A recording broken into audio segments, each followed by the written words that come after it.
So I want to train for a triathlon after I reach goal. I have to think like beyond goal, maybe, hopefully. Hi guys, and welcome back to my channel, and happy 2019! I can't believe a year went by so fast.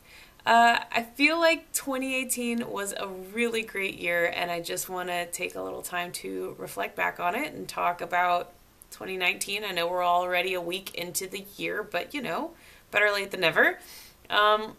When I think back on 2018, I think of it as the year of the Ironman. And I did a lot of great things in 2018, not just that. I stood in 2 weddings for dear friends at the beginning of the year. We traveled a lot, both domestically and internationally. I went to a few meetups, the Kentucky meetup, the Instagram meetup in New York, the New York Keto Takeover. I feel like I met a lot of people from the community, which is always so awesome. I got a promotion. It was a good year. A lot of good things happened. But in my mind, I think of it as the year of the Ironman, and I'm trying to think about why that is. And I think it's because I proved something to myself, or I learned a very important lesson. And, as the months have gone on, I did an Ironman 70.3 distance. If you're new here, hi, welcome, at the end of September of 2018. So, and I trained for 4 months for that. Well, I trained kind of all year, but the really intense training was 4 months leading up to it, and I documented all of that here on my YouTube channel. I have a separate playlist just for those videos. If you're interested, I will link that below. But I think the reason I'm so proud of myself for having accomplished that is because I really, really learned the lesson that I can do anything. No, not that. Yes, that. But that if I work hard at something, I can do it. Like, things that people do can be done. And I don't know how else to say that. But if there's a thing that people do, guess what? You're a person and you can do it. If it's running a marathon, if it's hiking something, climbing a mountain, getting a promotion, getting a raise, having a family, buying a house, whatever these goals are that seem like really, really lofty to you, guess what? People do them. So it can be done. And it's not just like, if you set your mind to it, you can do anything. But like, if you work really hard in a way that is appropriate to prepare for the thing that it is, then the hard part is the preparation. Once you get to the thing that it is, you'll be prepared.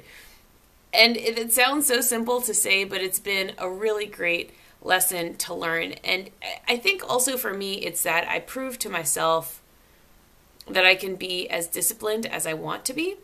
I would say that having had weight loss surgery in 2016 forced me to have this like extreme level of discipline about my food and my nutrition and my health.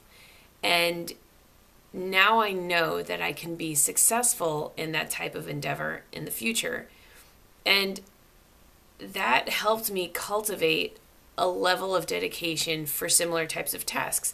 So even though that level of dedication was forced upon me by the surgery, I chose to engage in that level of dedication to complete this Ironman.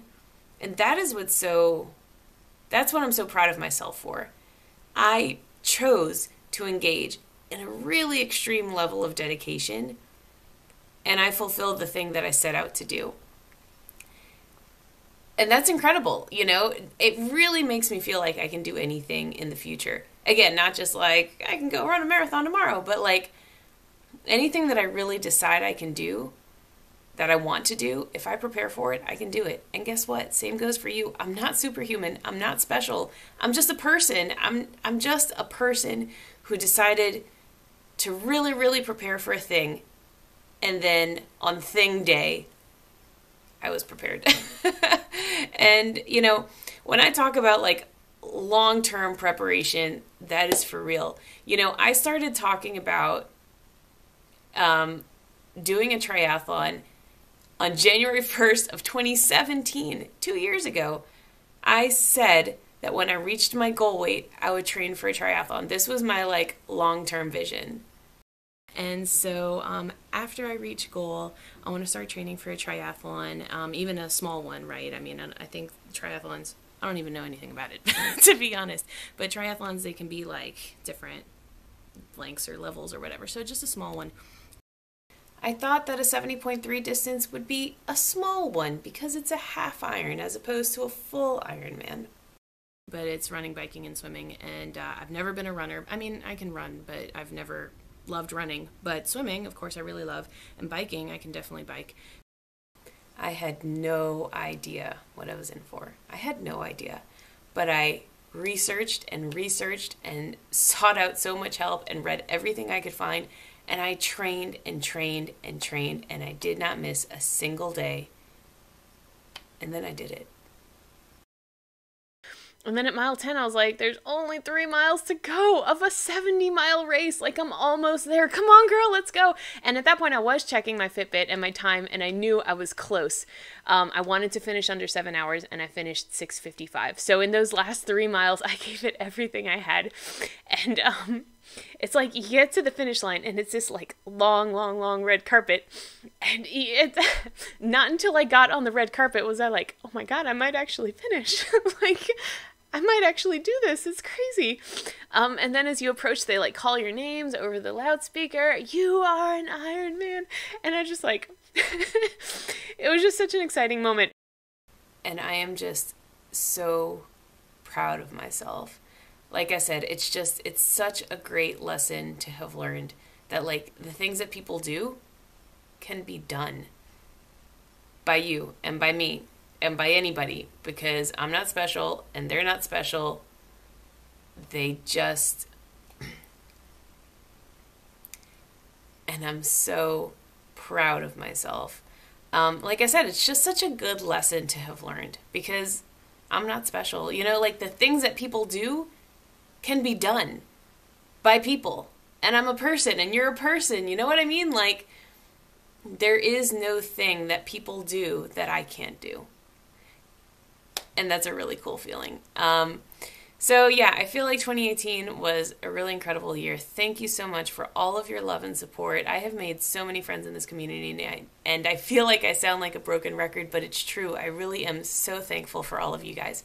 So looking forward to 2019.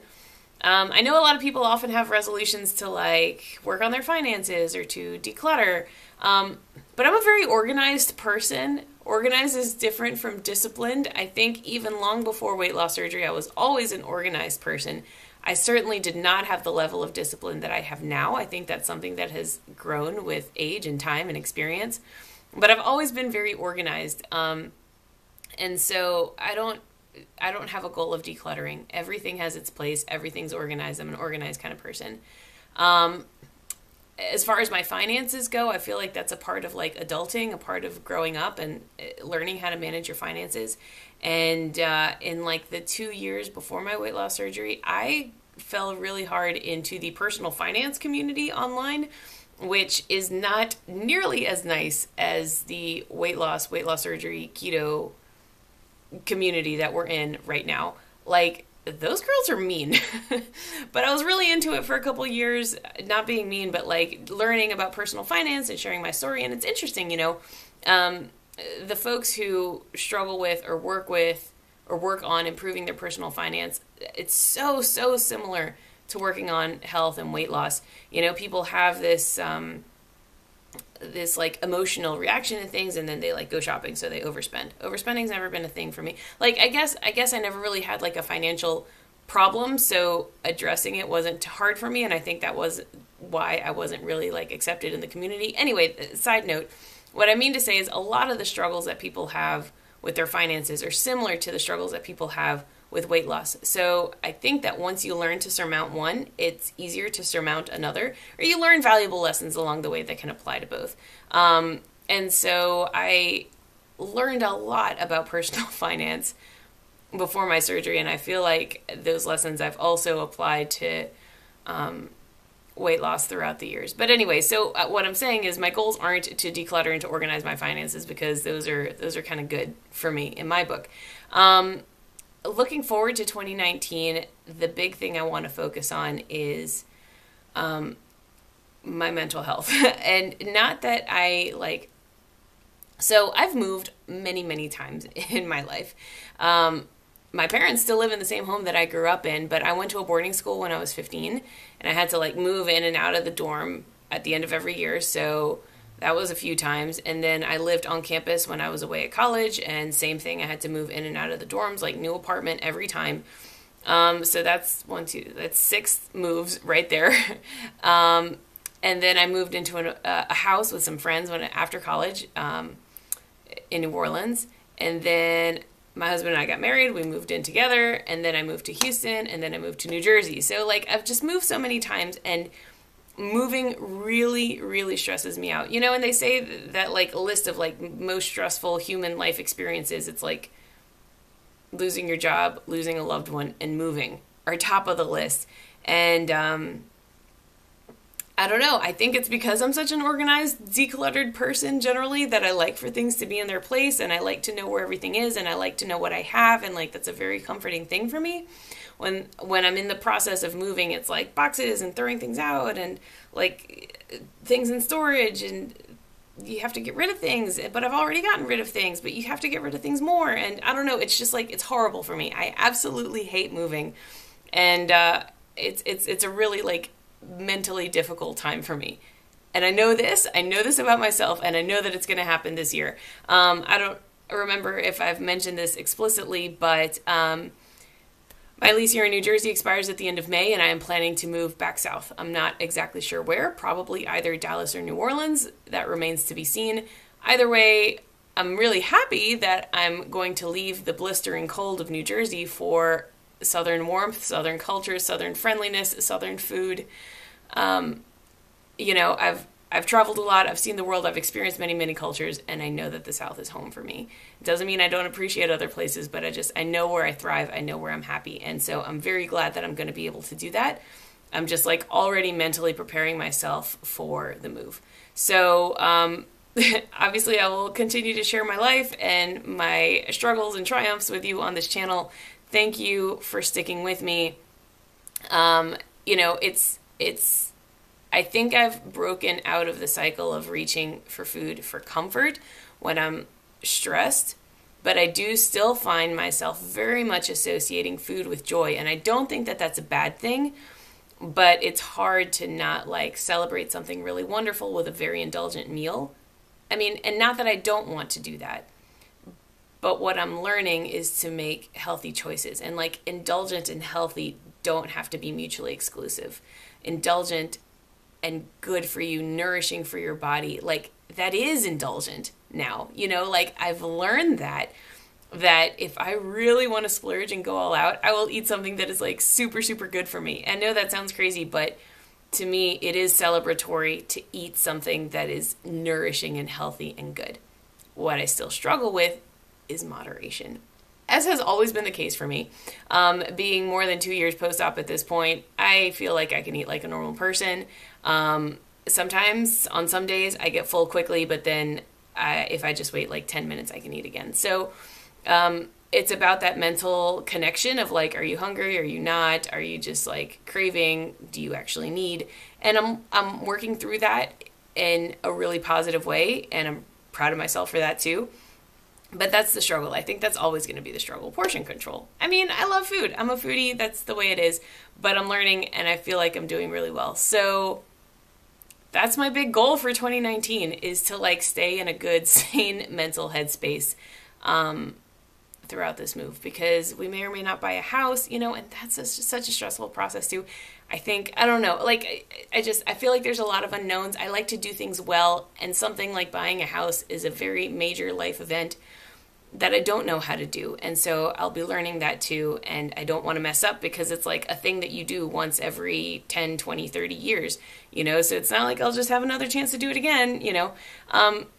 So these are big life impacting things that are coming up, but I want to take a good and healthy and reasonable approach to it, as with all things in life. So thank you for joining. Thank you for continuing to share my life with me. You really bring me so much joy, you have no idea. I will talk with you soon.